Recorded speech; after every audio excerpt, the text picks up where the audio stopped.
Welcome back from the break. This week we have top 10 melee weapons, a personal favourite of mine as I love sharp objects. On this list, I've influenced it very heavily. Jump on our Facebook page and tell us what you think of the list. Tell me if I got it right or wrong, or whether we got the numbers right. Stay tuned. At number 10, planting at A, it's the knife from Counter-Strike.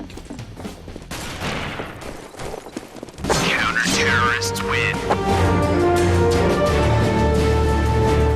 At number 9, letting slip the Dogs of War, it's the Blades of Chaos from God of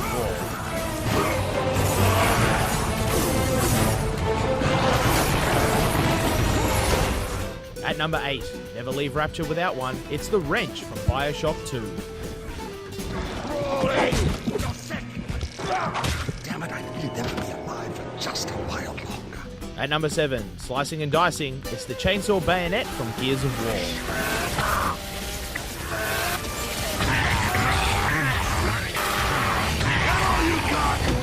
At number 6, carving waves, it's the PADDLESAW from Dead Rising 2.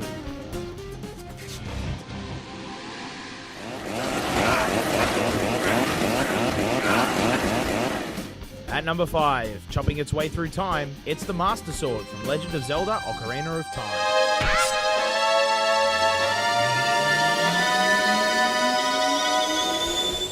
At number 4, the ace up your sleeve, it's the Hidden Blade from Assassin's Creed. I was leaving. And now? Well, now, I'm going to feed you your teeth. At number 3, the weapon of choice for zealots and superhumans, it's the Energy Sword from Halo.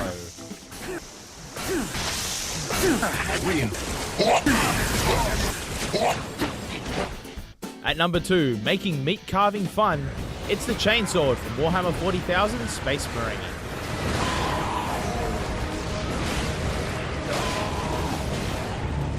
And the number 1 melee weapon is the Crowbar from Half-Life.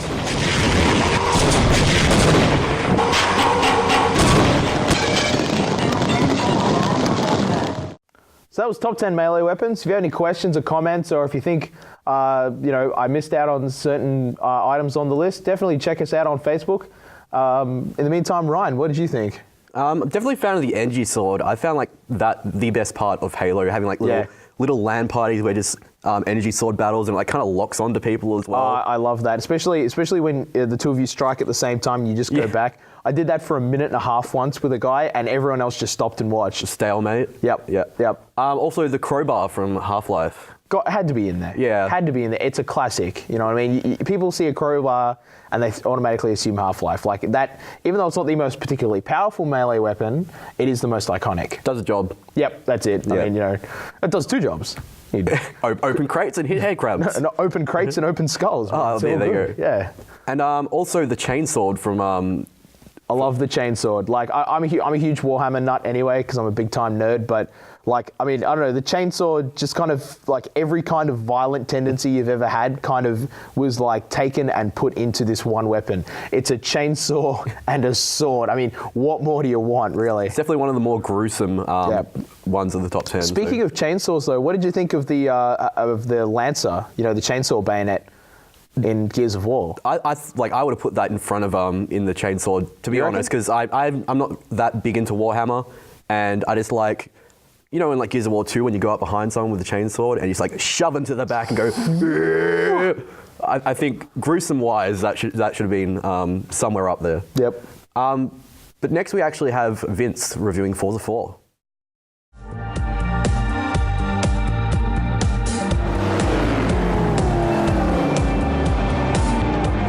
I've been an Xbox fanboy since the day Halo 1 came out, so that technically would make me more of a fan of Forza than Gran Turismo 5.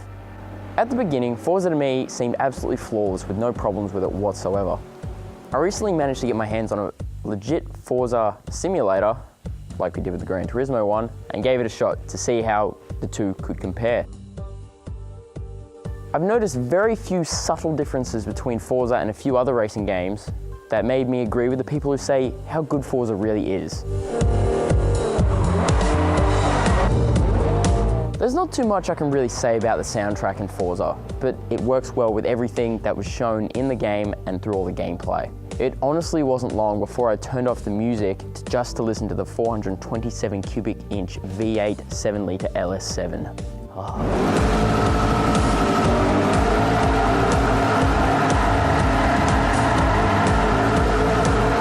We sourced a genuine Forza steering wheel, shifter and pedals and chucked it in an F1 style rig. The overall build quality minus the rig was pretty damn average. It seemed very brittle when I was using it, and to a point where I thought I might break it by accident. First time I played Forza in manual, it was a completely different experience compared to any other racing game I'd played. I'd be driving along in a manual, accelerate, I want to change gears, so I'll put the clutch down and I'll change gears, but all of a sudden the car would slow down dramatically and just putt along until it eventually stopped. Apparently, it was accelerator, brake, handbrake. So the clutch was the handbrake the entire time. And I went to change the settings, and for some strange reason, you can't swap the handbrake to the clutch. So that wasn't too good. After trying to change the options for the pedals, the steering wheel became non-responsive and wouldn't even connect to the Xbox.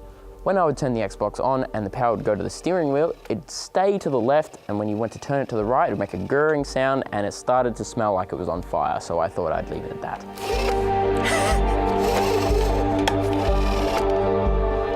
The cars in Forza 4 vary a lot more than other racing games. They don't dedicate themselves just to classic cars, but to unique cars as well. The Hummer makes an appearance, even an Easter egg from Halo 4 before it was out, the Warthog. Unfortunately, the Warthog wasn't drivable, which was a real big bummer for me. But the fact that Microsoft Studios put a Holden car into this game, the W427, that made things a lot better. The best part to me about this game was how much you can customize your car. In other games, you can choose the paint job and what you can put into the car, but with this, you can change the entire paint job with vinyls, stickers, whatever you're after, which I love customizing my cars. As you've seen in my Gran Turismo 5 review, I would sit there for hours customizing it. This, I spent a ridiculous amount of time just painting a car. Took me a while, but I managed to get a version of our WG logo onto one of the cars. The graphics in Forza 4 are amazing, just like Gran Turismo 5. And in confidence, I can't say which one looks visually better. That's totally up to you.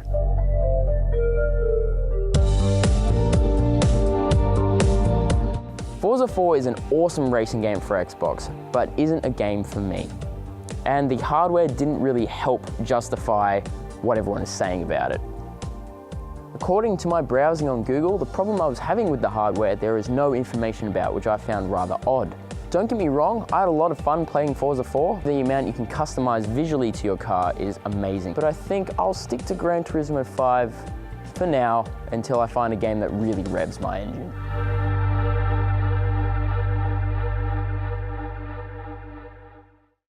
So that was my Forza review. Halfway through the review itself, the hardware kind of crapped itself, as you probably saw. What did you guys think of it all? I wholeheartedly agree. I had to go on the machine after you finished your review, and at first I started treating it just like the old Gran Turismo machine. You could really throw it around and stuff like that. Yeah. And I did that to the first one, and I thought like the whole thing was just going to rip straight off, and I went, oh no, no, I hated that. And the shifter is the worst. The worst idea. It just comes straight off the steering wheel. Yeah. You're going like this, and everything moves, and you're like, oh, That's this right. is going to break. I wouldn't have minded that, except what it needed was an extra, like a third support attaching it to the simulator itself, like the actual frame. Yeah. Would have been okay. We actually took the Gran Turismo stuff out to expos and like let all the kids like play with it and then like wrench it as hard as they could. Yeah. And it did stand up to all that like abuse. And it's still going. I should say. Yeah, and it's still going. I've had abuse from every single one of us, all like nearly probably 200 odd kids more, and there's nothing wrong with it. Maybe squeaky, but